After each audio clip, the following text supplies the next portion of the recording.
Let me just start with an explanation of why Ufaratsa, the song, was in here. The word pores means to stretch or spread out or extend. And I believe that this was one of the goals of the early pioneers of the modern state of Israel. So that's why I started with that. I want to go back a little bit into Bible. First reference of the name Israel or Yisrael is in Genesis chapter 32. When Jacob wrestles with the angel and at the end gets a name changed, he's told, your name shall no longer be Jacob, but Yisrael, for you have striven with beings divine and human and have prevailed.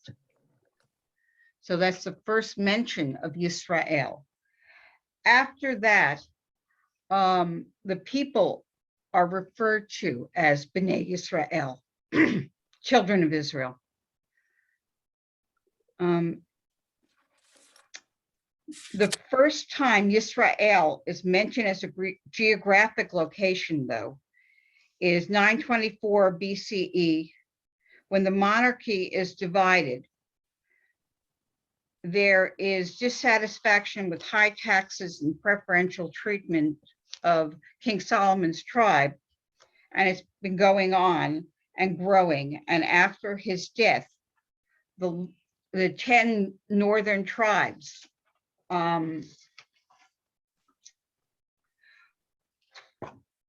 which are not part of the Davidic dynasty separate, and there is a northern kingdom called Yisrael and a southern kingdom called Yehuda, which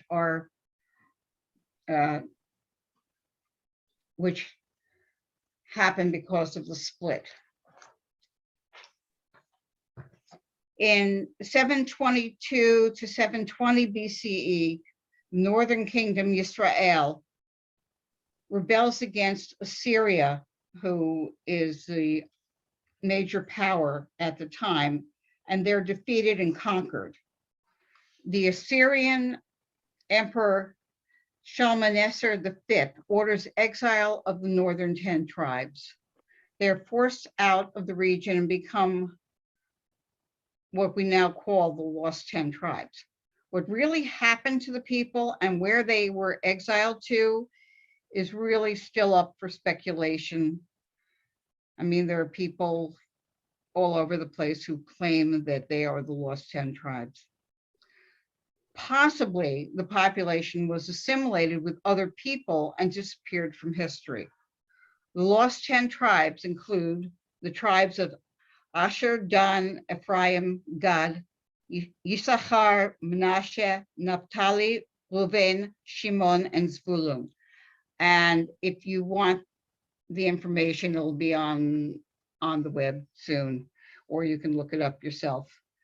I believe some people of the lowest rank in society may have been left behind in the Northern Kingdom, but an independent geographic location is gone. It's no longer called Yisrael. Let's skip ahead a little bit. In the Siddur, many prayers refer to Yisrael, referring to the people of Israel, Jacob's descendants. Also in our prayers, we refer to Eretz Yisrael, Zion or Zion, and or Jerusalem.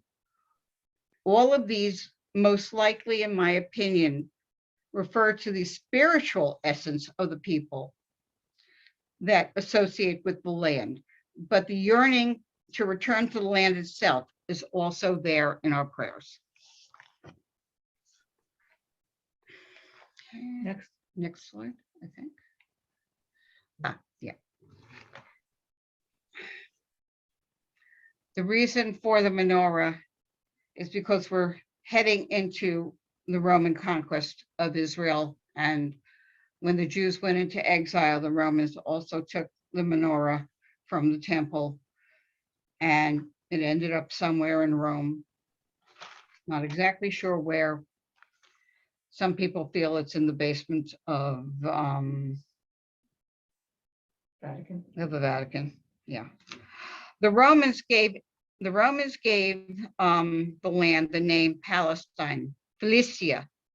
As far as I'm concerned, probably as an insult to the Jews, since it probably referred back to the land of the Philistines, an ancient enemy of the Jewish people. And what do you do when you're trying to put somebody down? You slap a name on them that reminds them that they were beaten up by other people. Okay, we're going way ahead now. We're going to 1918. Great Britain took control of the Ottoman Empire. A bunch of that landmass, which would become known as Palestine. In 1917, the Balfour Declaration asked for a Jewish homeland in Israel. The British Foreign Minister, Secretary Arthur Balfour, was approached by Lionel Walter Rothschild, who was a big name in buying up land in Israel. And he himself had been in contact with Chaim Weizmann, whom the British government owed a lot to in the First World War. Weizmann was a chemist and had a lot to do with the development of dynamite and things like that for the British. So they felt they owed us something. The declaration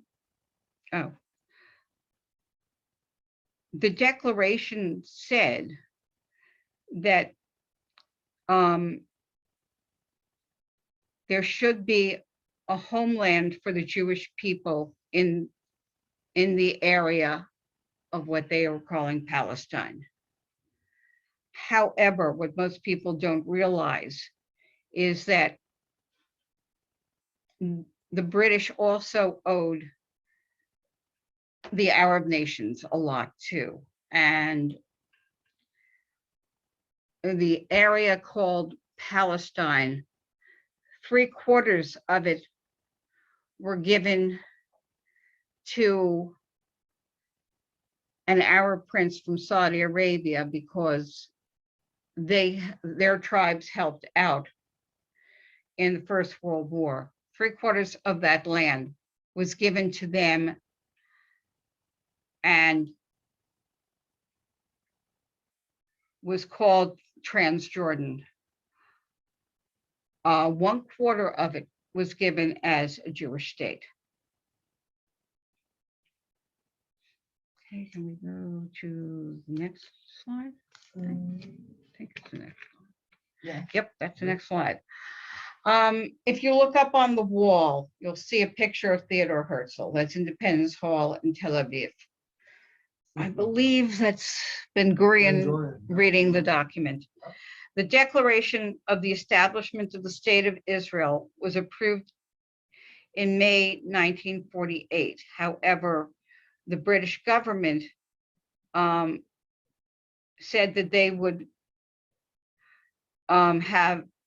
they were pulling out of the area, giving some of the land to establish the Kingdom of Jordan and the rest of the land to establish an independent Jewish state in Eretz Yisrael, the state of Israel. This is a picture of the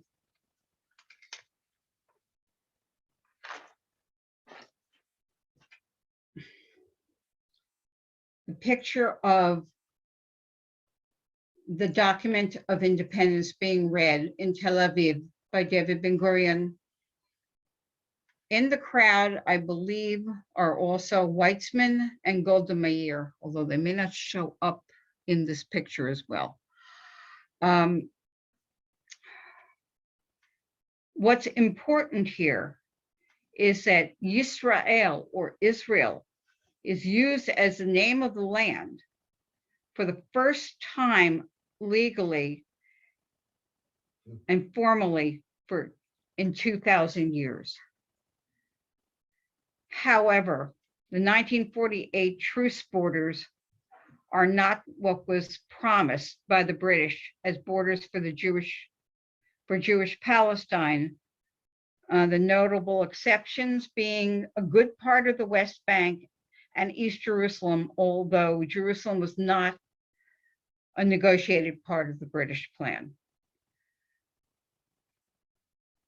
Of course, the borders have changed over the years due to cessation of hostilities after wars and political treaties. The map I used for some of my research, which of course is different from the latest map, is from 1974. However, the divisions of Israel remain the same, and we will be talking about them in terms of very general parameters. The north, or the Galil, or the Tzafon as it's called. The south, the Darom, or the Negev. The east, which is Kedem, and the west, Yam or Yama, which is towards the sea. The divisions, as I said, of course, are not well defined, but we will attempt to define them for our own purposes. Go to north. Oh, yay. Okay. Water. Ah, yay. Water. I like water. The border of the Galil can be defined by putting a finger on, and find this later if you want to, but I'm just going to mention some places, and you may know them or not, but we'll get into them later. If I put a finger on Afula, which is a town in the northern region, and draw an imaginary line across Israel from east to west, that sort of defines the southern border of the Galil. Excuse me. The old northern border was at Metula. Israel goes up and then in and forms something that they call a panhandle. And at the top of this panhandle is Metula, which used to be the northernmost part of Israel.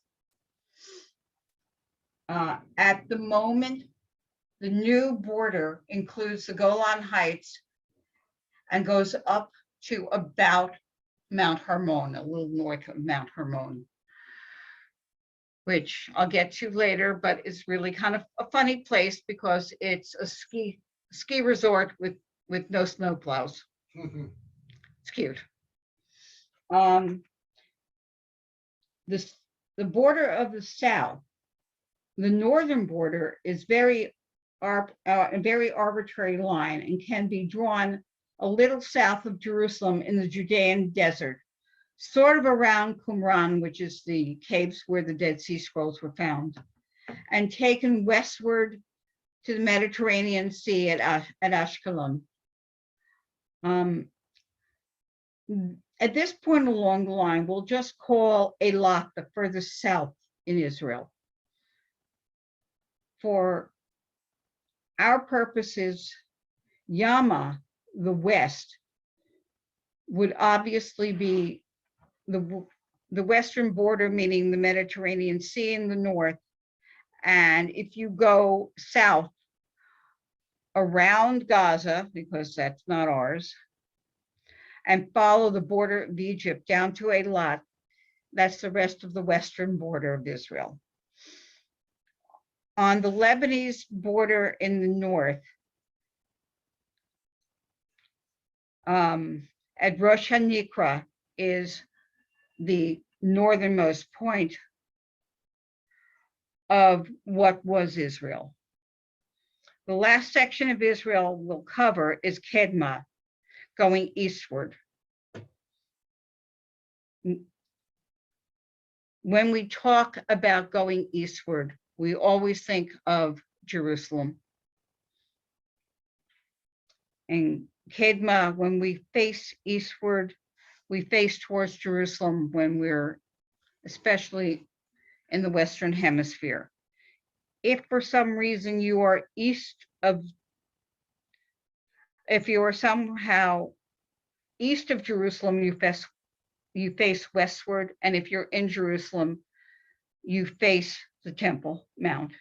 You face the Temple, the Wailing Wall. Of course, the eastern border of Israel has changed a great deal in Israel's 73-year-old existence as a modern independent country. We can, okay, are we changing? Are we going to the next slide? Wait, hold on. Oh, we're going, I think we're going, Next slide? I think.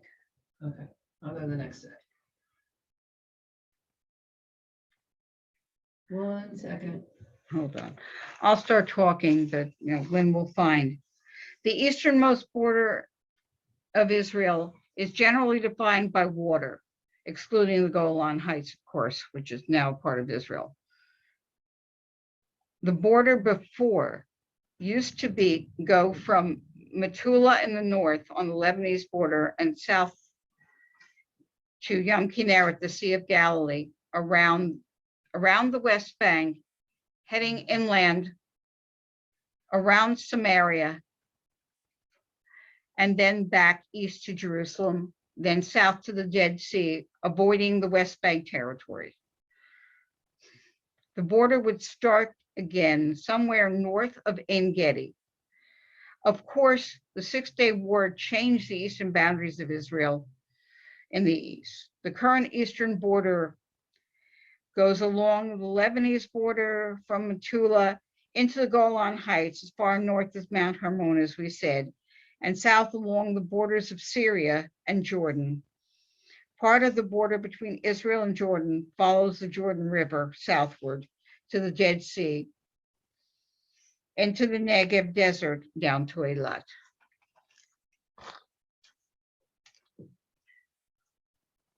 This is going faster than I thought. I've left out a good deal of the central part of Israel, but we'll fill in the details as part of our tour in other areas. During our tour or voyage through Israel, as I like to call it, we will also look at important bodies of water, as I said, either in Israel or those serving as the borders of the state. We will also visit and spend time in the 4 holy cities of Israel, as well as several more modern cities.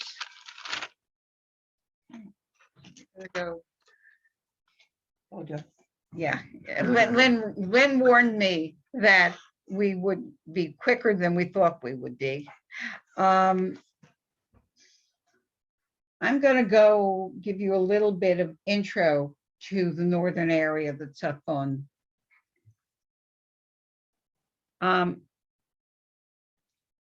I really like deserts. That's how we ended up here. But I love the Galil, and that's in part due to the variety of its geography. There are mountainous areas, as well as seacoasts, forests, farmlands, towns, and cities. The other great thing that I love about the Galil, because I'm really a history buff, is that it has many historical sites, many dating back to biblical days. There are also many holy sites for Christians as well as other religious groups. I promised myself that I wouldn't get into this, but we'll do a little bit of it.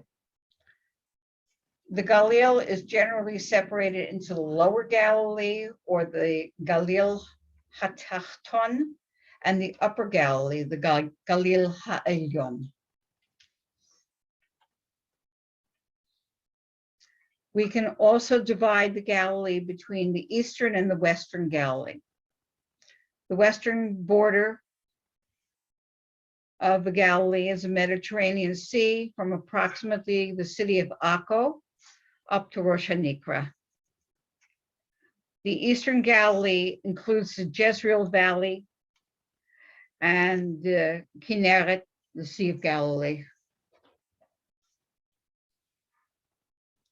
And you can see that I've divided it into 4 sections. Very arbitrary, but it makes talking about it a lot easier.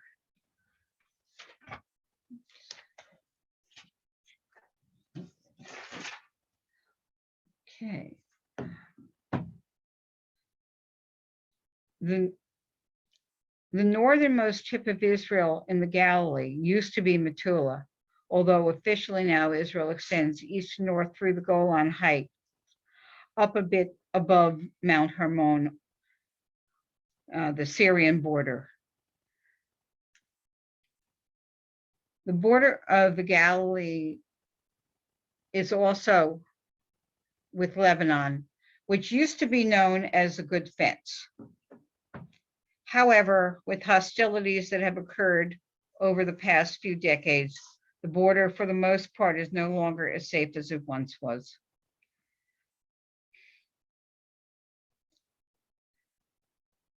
The Golan Heights is stark but beautiful. And it's a strategic piece of land because before the Israeli victory in 1967, the Syrians regularly bombed civilians in Israeli towns in the northern Galilee. Little personal story I have for you. When I was visiting my cousin in Kiryat Shmona, which is really far north, it's like about maybe 20 minutes, 30 minutes to Metula, northernmost border where the border used to be. This was 1965. I was informed when I got there that there was a lot of shelling coming from Syria. And I was told where to go for the closest bomb shelter if we had to get to one. For a 16-year-old, that was quite an eye-opener. Fortunately, there was no bombing during my visit.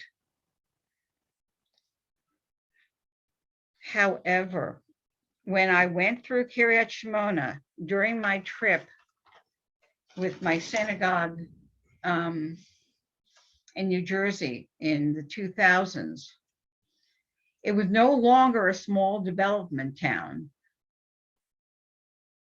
where lice was rampant and people were pouring kerosene on their children's heads to get rid of lice. But it was a very large town with a downtown area and even its own mall. Do we have the mall? Yeah. Wow. That's the mall. That's the current mall in Kiryat Shmona. I was shocked to see that much development, albeit it had been years, but I wasn't expecting a mall in this little what I had considered a little development town. This scenario is true of a good bit of the Galilee region. Small kibbutzim and moshavim. Do we have no slide? Yep. Small kibbutzim and moshavim, collective villages of varying degrees, have changed from totally agricultural based to having small industries incorporating their landscape. Can I break in here? Yeah, go Lynn. So this is the factory Taldor, which is from Kibbutz Ein-Dor, right outside of Fula. And this is where I spent 10 weeks in the summer of 1980. And when I was there, they had been transitioning from agriculture. So they still had grapefruit and cotton and chickens and cows, but they had this telephone wire and cable company. And this screenshot here is their website today. So this is their main income and has been for quite some time.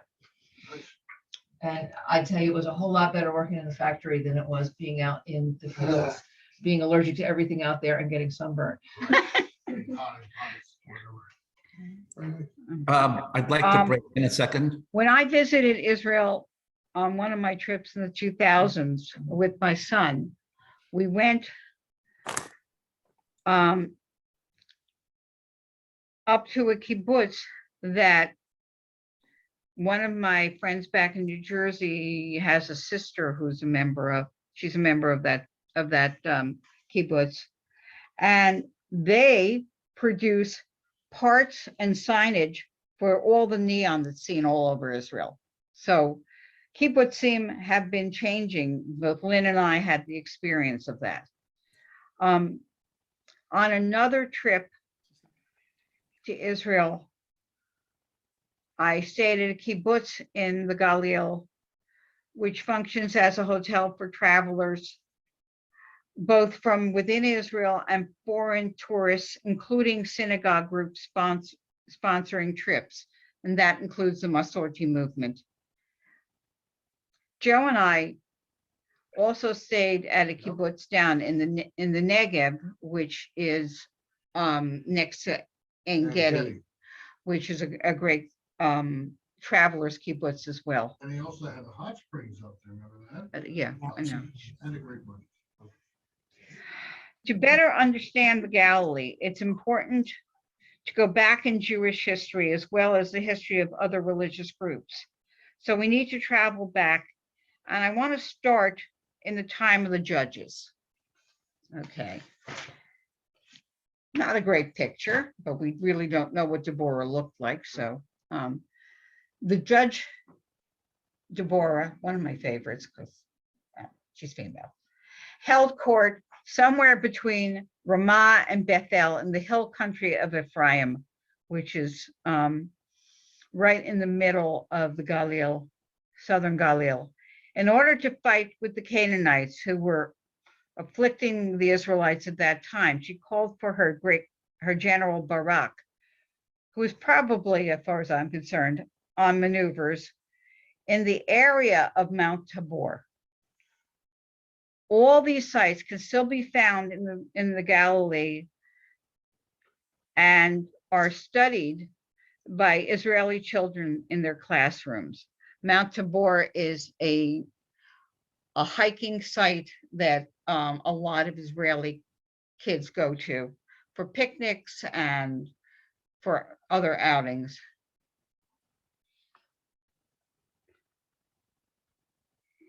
Due to its mountainous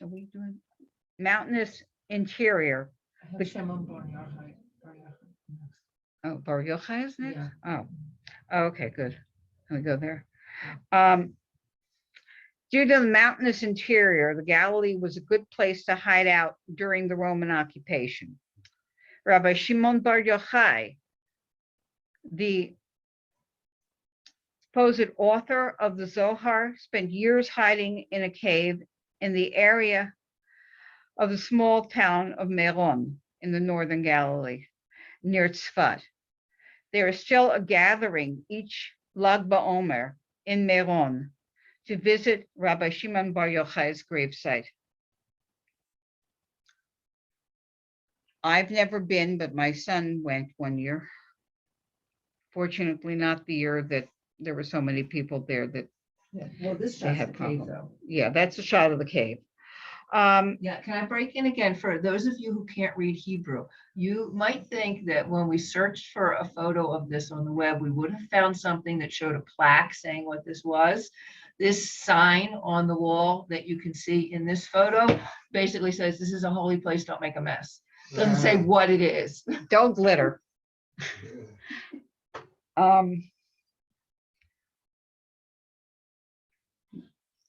You want to go to the next We one? have, Oh, yeah. Mhm. Isaac, this is for you. When I was That's him. visiting my son in Tavaria, Tiberius, he was working, my daughter-in-law and I, and my granddaughter Meirav, who's now 11. This was back when she was like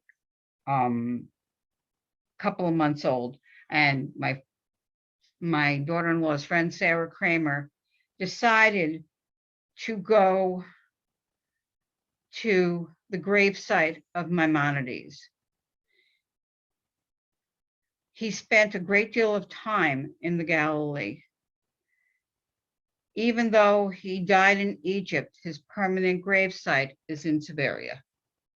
And that's one of the monuments from his gravesite.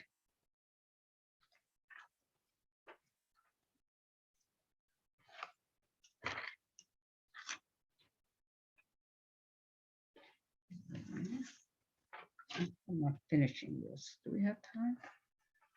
Yeah, it's still early. Yeah, Okay, yeah, we can keep going. keep going. Okay, we may get to the south next week, but we may still want to do stuff with the north. For many years, Galilee was not populated by many Jews. However, it was still a holy place for Christians. This is a picture of the small town of Nazareth, nestled in the mountains of the Galilee. It's high up there, and it's populated now by many Arab Christians. And why are we showing this? Arab Christians and Christians throughout the world consider this a holy place because it's known as the hometown of Jesus. And Jesus was also known to perform many miracles in towns around the Sea of Galilee. Okay, next slide. There was also a Jewish presence in the Galilee during the rabbinic period. Tiberius, on the Kinneret, the Sea of Galilee, at one point along the line, replaced Jerusalem as a place of study, and is accepted by some Jewish scholars that the Jerusalem Talmud was mostly written in Tiberias. Let's skip to modern times. I know we're skipping over a whole bunch of stuff. Skipping to modern times. When Israel was under the Turkish rule, a great deal of the area around the Kinneret, the Sea of Galilee, was swampy and malaria-ridden. And there was no medicine for malaria back then. When the land was sold to Jewish settlers by the Turks in the late 1800s and early 1900s, the first thing that they did was to plant trees and try to drain the swamps. You can see people still building trees. Okay. Planting trees all over Israel has been and still is important, especially in the Galil, to control flooding and maintain farmland. For those of you who were raised in Jewish homes and went to Jewish after-school programs, every year we got little blue boxes from Karen Kayemet L'Yisrael to put our monies in to buy trees on Tu B'Shvat, and then, whenever we would go to Israel. My first trip to Israel, I don't know what happened to those trees, but we first got off the plane, went to a tree forest and planted trees.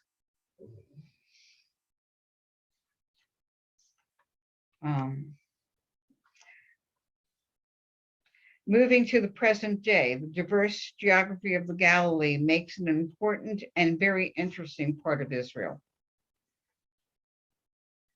As I said before, the mountainous interior has many towns and forested areas. The forests have had troubles over the past few years due to forest fires. Okay. Oh, yay. This is Akko. That's Akko, yeah. What happened to Akko?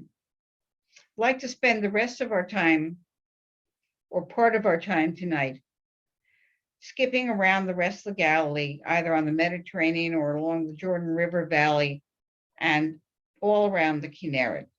The Jordan River Valley is home to many kibbutzim, growing a great deal of Israel's produce. What you see here is the city of Akko. It's a city above Haifa, and it's been consistently inhabited for 2,000 years. It was an important seaport for both the earliest settlers and for the Crusaders who occupied part of the land of Israel.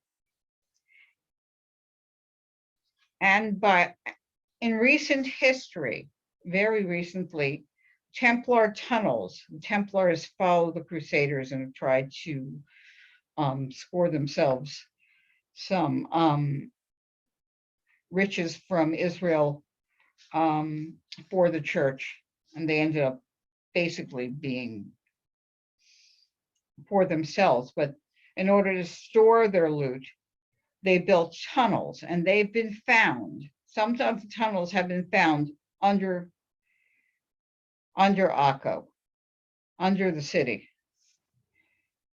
In a darker period of our history, during the British Mandate period, many pre-state members of the Jewish resistance were also put to death in the Akko prison. Further up the coast, a few kilometers from the Lebanese border, is Roshaniko. We've got pictures of Roshaniko, right? Yep. I love Roshaniko. Oh, it's gorgeous. It's beautiful. I think we stopped there briefly on my 1970s trip, but we really didn't spend any time there. My sons on their Hebrew high school trips stopped at Roshaniko and went into the caves and the grottos. You can see a picture here of some of the grottos, which are absolutely gorgeous. They were formed by the land and the Mediterranean Sea coming together. And many tourists do, as part of their trips to Israel, tours to these beautiful grottos. Next trip back, maybe I'll get there.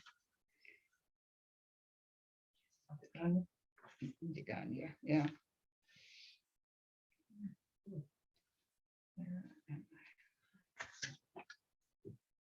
Oh, yeah. On the other side of the Galil, starting in the Jezreel Valley, including the area of the Jordan River and up to the Kinneret, is one of my favorite spots in Israel. From Beit Shan north, there are numerous kibbutzim, including Degania, the first kibbutz in Israel. And I have to talk to Tal Yardeni, but I think his family is from Degania. Midway up the shore of the Kinneret is Tavaria Tiberius, one of the largest towns in the Galil. I'm going to talk a little bit about Tavaria because one of my favorite places, but we'll get more into Tiberias and its background later on when we cover the holy cities of Israel. Tavaria is one of the largest towns in the Galil, and it tends to be relatively warm year-round and extremely hot and humid during the summer. As Joe, who's sitting over here, will Attest to that. attest to. It was beautiful, but it was Very hot in the summer. It's built on a hill, but on the waterfront, there are beaches and many restaurants. When I was visiting with Joe, we took a short vacation up to Tiberias with my son Ronen and spent Shabbat and a few days right outside Tiberias. This was August, and the temp was about 115, but not arid like Arizona. We spent a good deal of time, not on Shabbat, but on Shabbat at the hotel, and not on Shabbat in the hotel pool. Tell them what hotel we were at. Oh, The Holiday Inn. we ended up not in a traditional Israeli hotel. Somehow we booked late. We ended up in the Holiday And they Inn. had like those 50, 70 sign. It looked exactly like a 60s or 70s holiday in America. When my son Ronan and his family lived in Tavaria, I had the opportunity to shop in the downtown shuk, or marketplace. Right now, you're looking at a picture of a boat on the lake on Yam Kinneret. And you're also looking at a picture looking down the aisles of the Shuk in Tavaria. It's different than the Shuk in Jerusalem. I don't know how they got this picture. Obviously not a major shopping day, or they did it in the late afternoon or something. But I went, my daughter-in-law Tzippi and my granddaughter with the baby carriage, and somehow we made it onto the bus, down the hill, off the bus, and managed to shop and get back on the bus and make it home in one piece without much crying from my granddaughter. She was a good sport back then. Okay, we're going to Tzfat. A short bus ride from Tavaria is Tzfat. It's high. It's up high in the mountains. To get from Meron up to Tzfat, you go up a hill, around and around and around and around and around. My last time in Tzfat was for my daughter-in-law Tzippi's sister's wedding on a Thursday night. And she went up with her parents, and my son Ronan and I and a friend of his went up to Tzfat on I think the last bus out Thursday afternoon, which was around noon. We sat in the back of the bus on the floor because the bus to Tzfat on a Thursday afternoon in the summer, especially in August, it's extremely crowded. Everybody's going to Tzfat.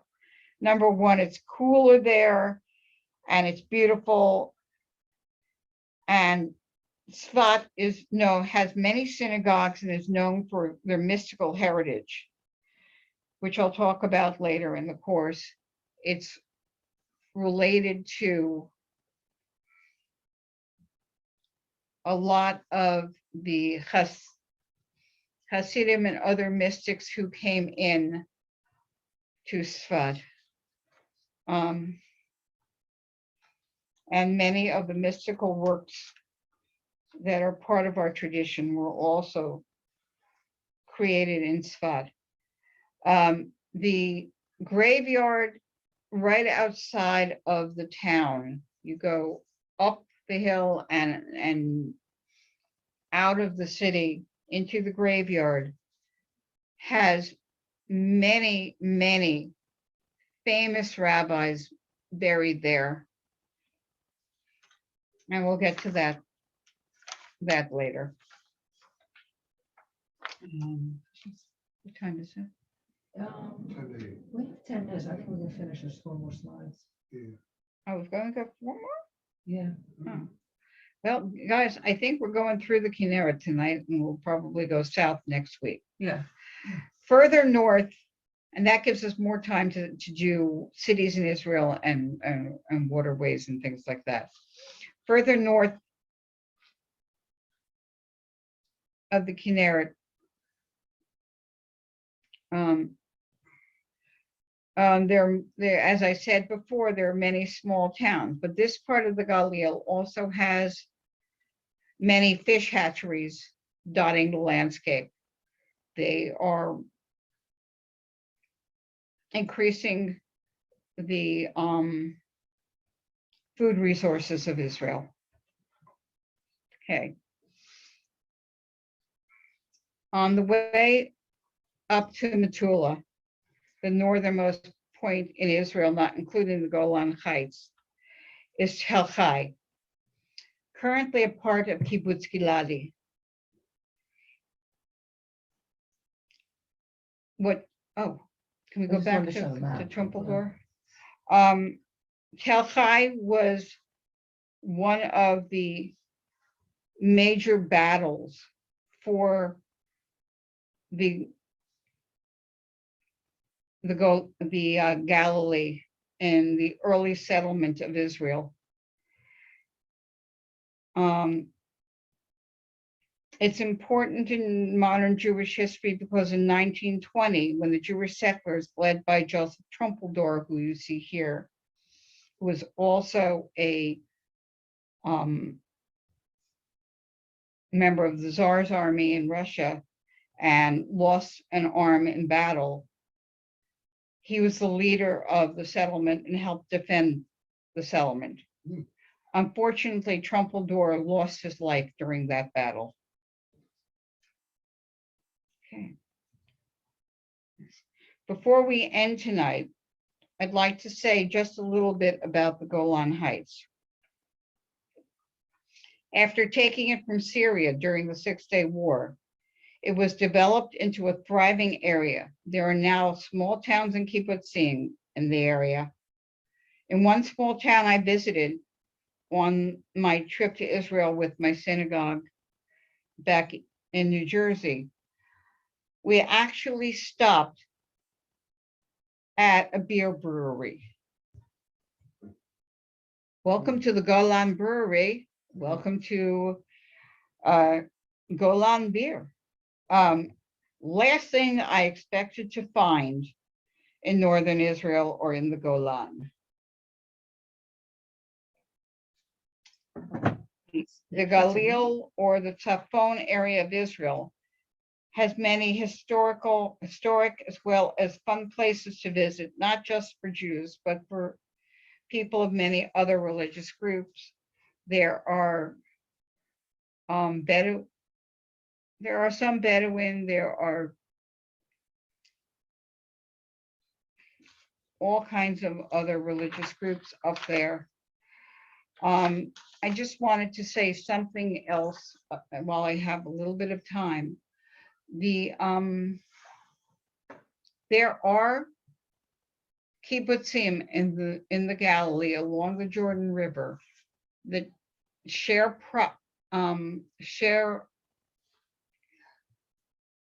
projects for water conservation and things like that with the Jordanians. They are not highly publicized because I think both sides want to keep it kind of on the down low so that no one comes in and tries to upset what's going on there. Anyway, do we have a couple minutes? If anybody wants to ask Oh, Yeah. five Okay. of, yeah, a question or two, yeah, go ahead, unmute. if you want to unmute yourselves, raise your hand, signal furiously, something like that. You're not gonna get in there with Oh. your, Isaac, Okay. I knew you'd have a Oh, question. I want to protest. I want to You're muted. register a complaint and write to my congressman, whoever the heck that is. Who's that? I don't know, whoever it Can't is. hear you. they can't hear you. Can't hear? What- Still can't hear? What's this do? I don't know. I can hear you. No? You're working. I hear you. There you go, there we go. Jason, can you? Jason, you can hear? We can hear We you can now. hear you, we can hear you now. We can All hear you. right, cool. Thank All you. right. I have a complaint and a right to my congressman because you didn't mention the fact that the Golan has world-class wineries. Nice. Yeah, that is They're true. saying World-class best wine. cabs are coming out of the Golan, Hmm. and we're not giving it back. So No, Very good. we are hardly giving it back for all kinds of strategic reasons and other reasons. Oh, But, unfortunately, my trip didn't stop at a winery. And my trip in That was a 60, Bad trip. my trip in 67, well, hey, my rabbi wanted to go to a brewery. there you go. Alright. What can I tell you? I'd go to that too. Yeah, Next trip to Israel, we'll go to wineries up there. God there you willing. go. Just be careful you don't run into a tank or a bunch of guys that tell you you've gone too far. The signs are posted everywhere, and if it's not an area where you should be Signs are for traveling, sissies. for whatever reason, they will stop you. There are also signs up in fields that say, Asur, Asur, danger, can danger, stop. don't go here. There are a lot of unexploded landmines up there, which is unfortunately true. And unfortunately, every year somebody steps on one and has damage to themselves. They don't read the signs or, don't We know. were on a road and there they were in a tank. They said, turn We around. were turned around. We turned around. Oh, yeah. The army will turn you around if anything is going on there. You didn't protest. I didn't protest that one. Yeah. And, all throughout Israel, you get turned around Oh, if that's for there's sure. something there that they don't want you to see. I know I was in the Negev and, kind of wandering on my own, and I got stopped and told to turn around, and there was obviously some kind of an installation there that we weren't supposed to know about. Right. I also got stopped at a hospital in Tel Aviv because I wandered down the wrong corridor, and that's where they had Sharon. And all of a sudden, there were two soldiers in my face with rifles. And I turned around and went back Nice. where my friends were. Nice. But anybody else have anything you want to ask? What time is it now? It's 2 minutes to 8. Okay, and we've gone ahead of ourselves. I might do some more reminiscing about the Galilee, but we may go south next week. I myself love the Negev. One of the reasons we moved to Arizona, and especially to Phoenix, is because, well, the last time I was in Beersheba was 1970. I was on a dig, archaeological dig. I'll get into that next week. But Phoenix reminds me of Beersheba, which is where I really wanted to move, but Joe wanted to stick with English, so we're here. But even the vegetation is the same here and in Israel. We have prickly pear cactus in both places. And with that, if nobody else has anything to ask, I guess we'll end for tonight.